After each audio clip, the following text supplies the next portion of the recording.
그런데 그곳에는 많은 사람들이 있었어요.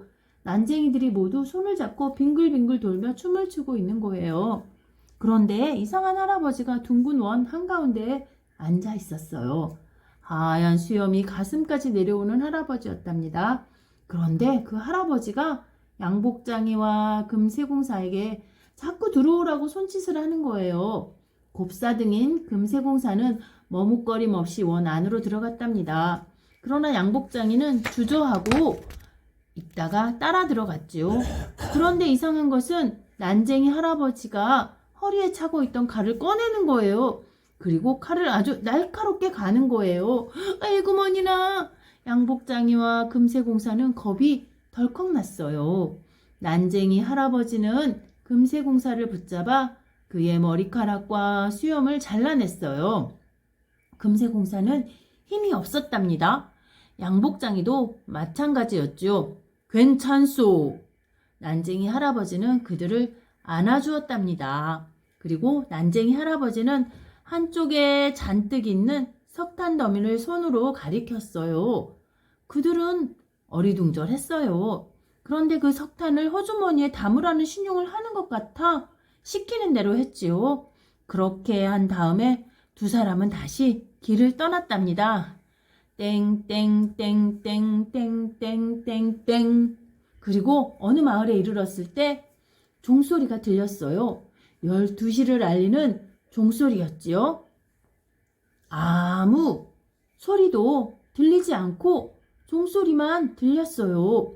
주위는 어두컴컴하고 달빛만 유난히 밝았답니다. 저기 여관이 있다. 양복장이와 금세공사 눈앞에 여관이 있는 거예요. 그들은 너무 피곤했어요. 난 그냥 누울래. 나도 그대로 쉴래. 그들은 침대 위에 누웠답니다. 그리고 다음날 일찍 일어난 그들은 깜짝 놀랐죠. 주머니 속에 금덩어리가 가득 들어 있었던 거예요. 그들은 이제 부자가 된 거지요. 그런데 더 신기한 것은 잘렸던 머리카락과 수염이 어느새 자라 있는 거예요. 그런데 이를 어쩌나요? 나보다 저 녀석이 더 많은 금을 가지고 있잖아. 이러면 안 되지. 금세공사는 양복정이가 더 많은 금을 가지고 있다는 사실을 알고 셈이 났던 거예요. 우리 하룻밤만 더 자면서 그 노인한테 가서 금을 더 가지고 오자. 아니, 이 돈이면 충분해. 난 이제 양복점 주인이 될 수 있어. 이걸로 결혼도 하고 행복하게 살 거야. 그렇지만 자네가 원한다면 내가 하루를 더 기다려 줌세. 저녁이 되었어요. 욕심 많은 금세공사는 많은 자루를 가지고 언덕으로 갔어요. 전날 밤처럼 난쟁이들이 춤을 추며 노래를 부르고 있었죠. 금세공사가 다가가자 전날처럼 난쟁이 할아버지가 그의 수염과 머리를 깎았답니다. 그리고 그에게 석탄을 가져가라는 거예요. 금세공사는 옳거니 하며 호주머니와 자루에 석탄을 넣었답니다. 가득 채운 후 여관으로 돌아왔지요. 으흐흐흐, 난 이제 부자야. 양복장이보다 더 부자가 된 거라고. 다음날 아침에 잠을 깼어요. 에그머니나, 이를 어쩌지요? 석탄은 그대로였어요. 금으로 바뀌지 않고 말이에요. 이게 뭐야? 어쩔 수 없지. 어제 얻은 금이 있으니까. 그런데 어제 그 금도 석탄으로 변해 있는 거예요. 그리고 머리에는 혹이 2개 달려 있었답니다. 금세공사는 엉엉 울었답니다. 내 것을 함께 나누어 가지세. 마음씨 착한 양복장이는 금의 반을 금세공사에게 주었답니다. 불쌍한 금세공사는 2개의 혹을 단 채 살아야 했어요. 그리고 모자를 항상 썼지요. 혹을 감추기 위해서 말이에요. 끝!